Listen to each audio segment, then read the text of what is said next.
તો આજે સવારે 6 થી 8 વાગ્યા સુધીમાં 82 તાલુકાઓમાં વરસાદ વરસ્યો છે। આજે સવારે 6 થી 8 2 કલાકમાં અલગ અલગ વિસ્તારોમાં જે વરસાદ વરસ્યો છે। મોરબીના માળિયા મિયાણામાં સૌથી વધુ વરસાદ નોંધાયો છે।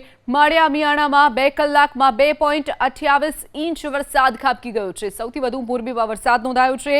આજે બનાસકાંઠાના દાંતામાં પણ 2 કલાકમાં 2 ઇંચ વરસાદ વરસી ચૂક્યો છે। તો દ્વારકાના ભાણવડમાં 1.14 ઇંચ વરસાદ સવારથી અત્યાર સુધીમાં ખાબક્યો છે।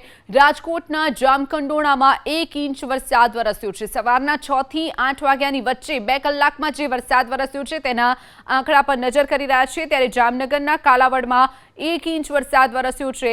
તો ગીર સોમનાથના ઉનામાં પણ 0.5 ઇંચ વરસાદ વરસ્યો છે। તો કયા જિલ્લાઓમાં એલર્ટ આપવામાં આવ્યું છે? ઓરેન્જ એલર્ટ જૂનાગઢમાં આપવામાં આવ્યું છે। તો આ તરફ યલો એલર્ટની વાત કરીએ, પોરબંદર, ગીર સોમનાથ, ભાવનગરમાં અપાયું છે। અમદાવાદ, આણંદ, ખેડા અને ગાંધીનગરમાં પણ યલો એલર્ટ હવામાન વિભાગે આપ્યું છે। તો વડોદરા, મહીસાગર, પંચમહાલ અને દાહોદમાં પણ યલો એલર્ટ એટલે ભારે વરસાદની આગાહી કરાઈ છે। તો આ તરફ બનાસકાંઠા, પાટણ, નવસારી અને વલસાડમાં પણ યલો એલર્ટ છે। દમણ, દાદરા અને નગર હવેલી અને દીવમાં પણ યલો એલર્ટ વરસાદને લઈ આપવામાં આવ્યું છે।